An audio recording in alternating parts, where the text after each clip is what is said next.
Su servidor Juan Baizabal le da la bienvenida aquí en Viernes de Transparencia. Está con nosotros el maestro José David Cabrera Canales, quien es comisionado del Instituto de Acceso a la Información Pública y Protección de Datos Personales, esto en el estado de Tlaxcala, y también es coordinador de la Comisión de Vinculación, Promoción, Difusión y Comunicación Social del Sistema Nacional de Transparencia. Maestro, bienvenido aquí a Jalapa, Veracruz.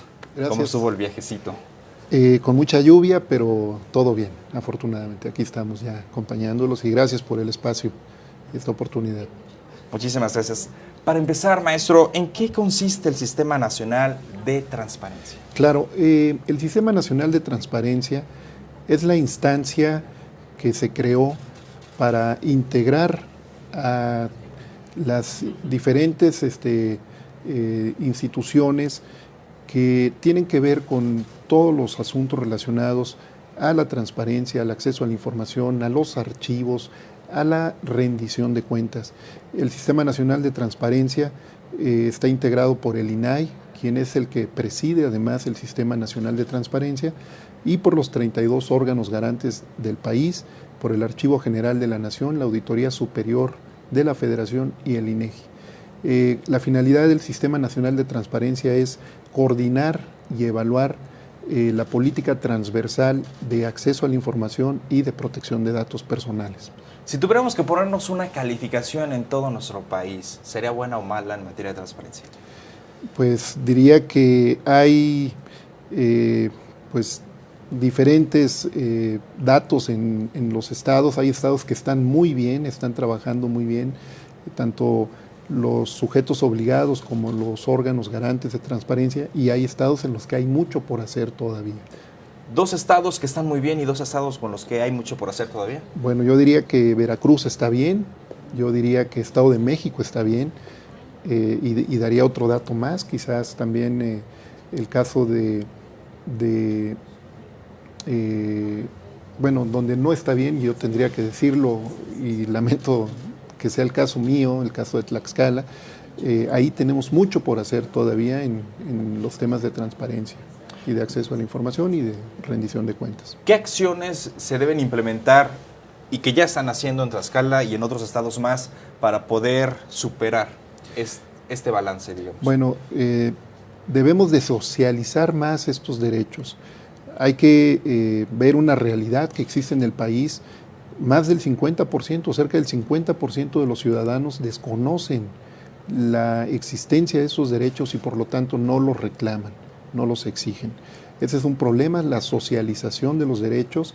Se tiene que trabajar mucho en este tema por parte de los órganos garantes de transparencia, ir a la sociedad, darles información para que ellos a su vez puedan exigirle a las autoridades, a los sujetos obligados, la información pública que se genera con el trabajo y las funciones de cada autoridad.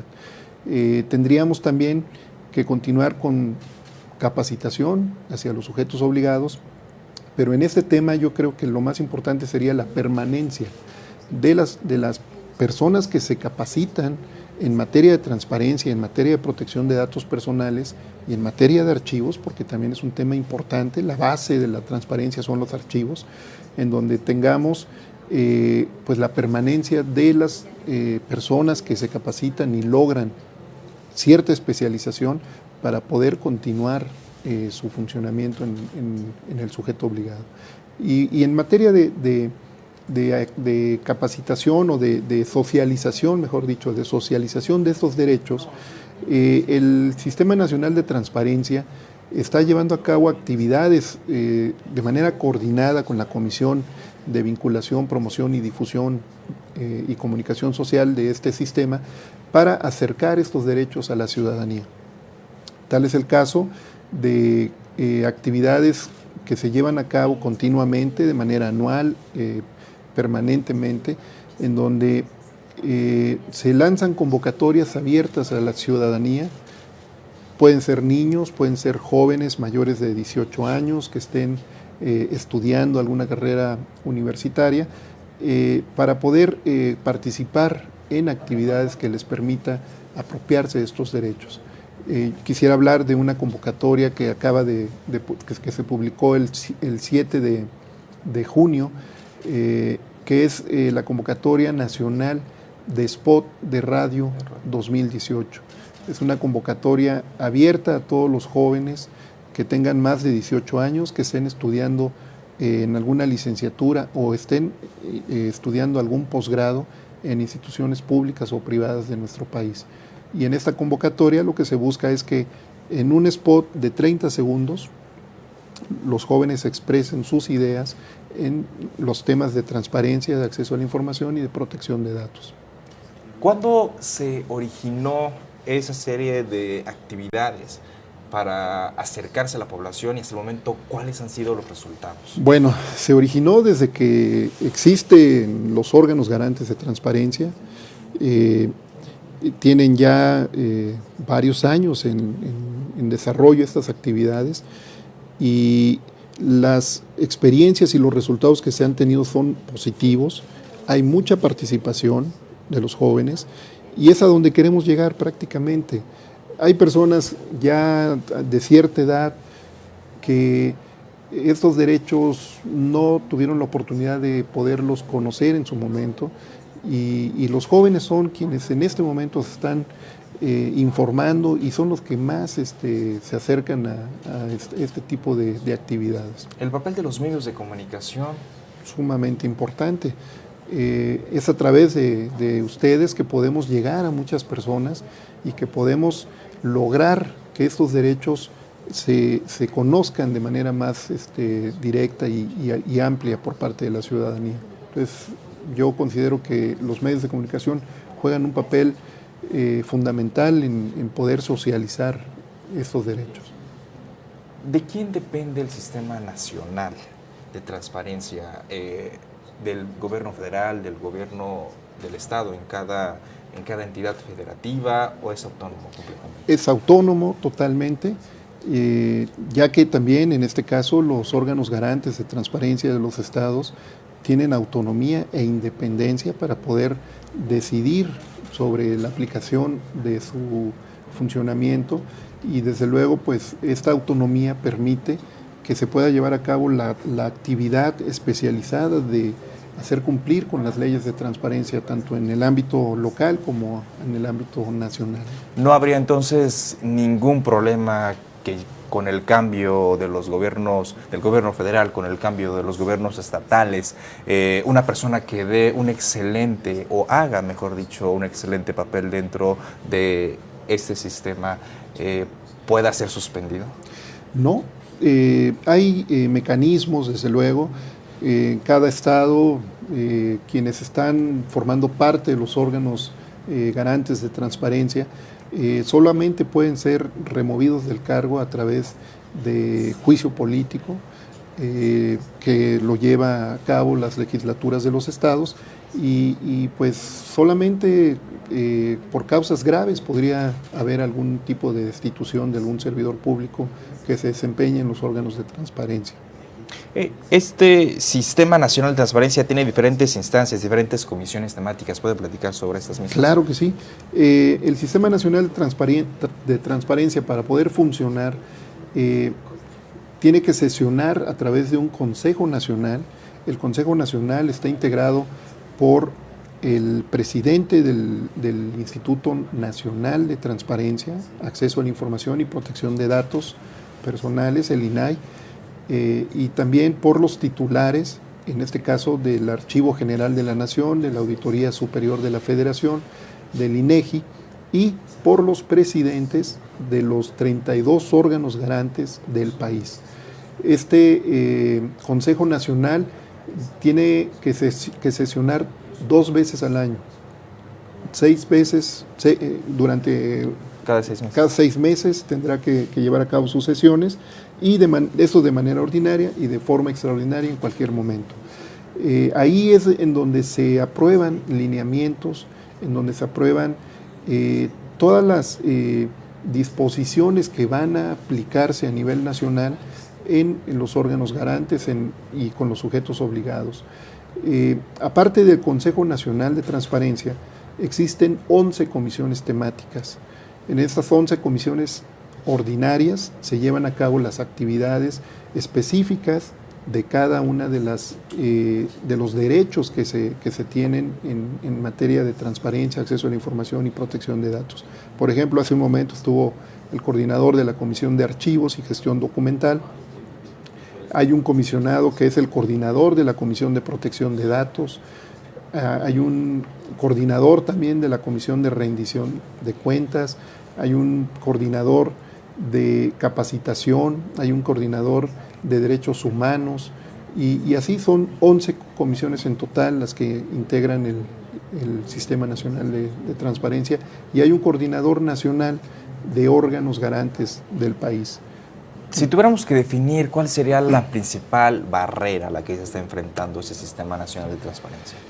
Pues el principal problema es que todavía hay sujetos obligados que no son transparentes, que no cumplen con la ley y hay que pues sancionar, hay que llevar a cabo medidas de apremio para poder lograr que se dé un cumplimiento en materia de transparencia. Pero el Sistema Nacional en sí sí funciona, tiene resultados, tiene un trabajo de avanzada. El problema más que nada ya viene siendo cuando se tiene que llevar a cabo el cumplimiento de las funciones de los órganos garantes de transparencia directamente ya en cada uno de los estados del país. ¿Hasta el momento han sancionado y de qué forma a un ente obligado? Bueno, en algunos estados sí ha habido sanciones en donde pues las sanciones van desde 150 unidades de medidas de actualización hasta 1.500 unidades de medidas de actualización. Unidades de medidas de actualización o amonestación pública y bueno, pues esto varía de acuerdo a cada estado en cuanto al cumplimiento por parte de los sujetos obligados. ¿No existe por parte de ellos un recurso en el que se pudieran estar blindando? No, es una obligación completa. Tienen que cumplir con la ley y las resoluciones que emiten los órganos garantes de transparencia son inatacables. No puede el sujeto obligado ni siquiera ampararse ante una resolución de un órgano garante de transparencia. Tiene que cumplir, porque el objetivo es que cumpla con hacer del conocimiento y entregarle a la persona la información pública que de por sí pertenece a la sociedad. Han hecho diferentes actividades en universidades, diferentes escuelas, diferentes foros para que toda la sociedad tenga un mayor contacto y sobre todo yo creo que parte del problema y lo aseguro no solamente en nuestro estado, en nuestro país, sino en gran parte del mundo es el no estar informados, ¿no? Entonces, sí. ¿De qué manera ustedes han actuado con ese acercamiento? Bueno, aparte de las diferentes convocatorias que están haciendo. Se han hecho actividades continuamente, cada una de las comisiones del Sistema Nacional organiza actividades, foros, conferencias en universidades, incluso en instituciones de nivel básico. Hay comisionados que van a escuelas primarias a hablar con niños para que conozcan sus derechos y para promover, por supuesto, todo lo que tiene que ver con la protección de los datos personales y el acceso a la información pública. Estamos en una veda electoral. ¿Esto no interfiere en nada? En absoluto no interfiere. Todas las obligaciones de transparencia tienen que mantenerse durante el proceso electoral, publicadas en los portales institucionales de los sujetos obligados, y no es justificado electoral para que la información se retire, sino que debe de permanecer durante el proceso electoral. Ya para finalizar, estamos hablando de que los partidos políticos son algunos de los entes obligados. ¿Los candidatos en ese sentido entrarían igual? A través de los partidos políticos, ellos informan a los partidos y los partidos políticos informan al INE, y toda persona puede solicitar la información del trabajo que están realizando los candidatos. Okay. ¿Algún mensaje para toda la ciudadanía para que sobre todo se esté acercando y sobre todo ejerza su derecho de acceso a la información? Pues invitarlos a que pues se acerquen a los órganos garantes de los estados, a que conozcan estos derechos que se garantizan para poder exigirlos y para poder formar parte de la rendición de cuentas, para exigirle a las autoridades que informen lo que están haciendo y que esto nos permita fortalecer una democracia más participativa y que también pues en el caso de la convocatoria del spot de radio 2018, pues que participen también, sobre todo pues los jóvenes a quienes está dirigida esta convocatoria. ¿Alguna página para que puedan estar checando esa convocatoria y las otras más? En la página del INAI, en un buscador www.inai.org.mx, y en las páginas de los 32 órganos garantes del país está la información con la dirección del micrositio para poder conocer toda la información sobre esta convocatoria. Bueno, maestro, muchísimas gracias. Hombre, al contrario. Y bienvenido, como siempre, aquí en Jalapa. Nosotros nos regresamos en unos momentos más.